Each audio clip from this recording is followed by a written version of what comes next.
जय माँ सिद्धिदात्री।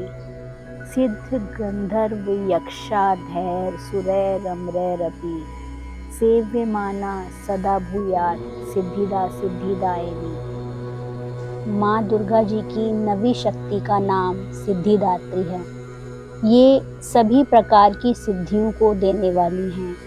मार्कंडेय पुराण के अनुसार अणिमा, महिमा, गरिमा, लघिमा, प्राप्ति, प्राकम्य, ईशित्व और वशित्व ये 8 सिद्धियां होती हैं। ब्रह्म वैवर्त्य पुराण के श्री कृष्ण जन्मखंड में यह संख्या 18 बताई गई है।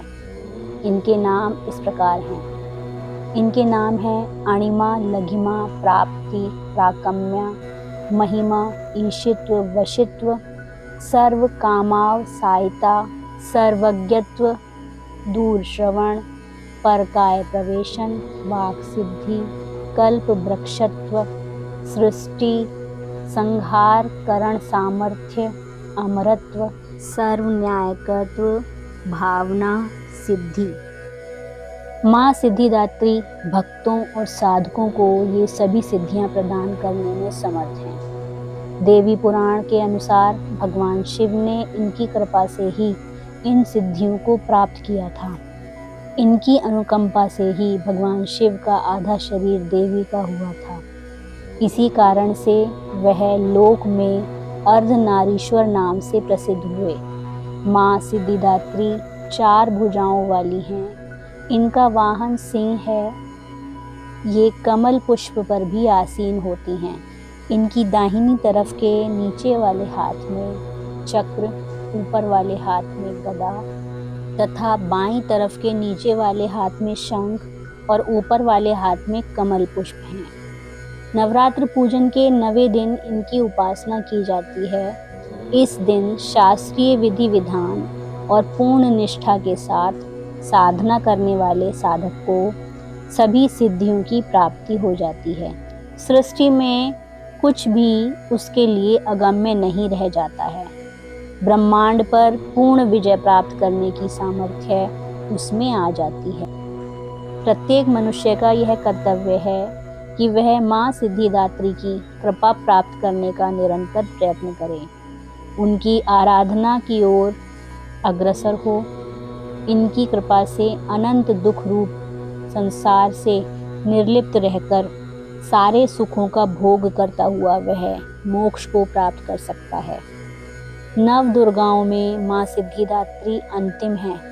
अन्य 8 दुर्गाओं की पूजा उपासना शास्त्रीय विधि विधान के अनुसार करते हुए भक्त दुर्गा पूजा के 9वें दिन उनकी उपासना में प्रवृत्त होते हैं। इन सिद्धिदात्री माँ की उपासना पूर्ण कर लेने के बाद भक्तों और साधुओं की लौकिक पारलौकिक सभी प्रकार की कामनाओं की पूर्ति हो जाती है।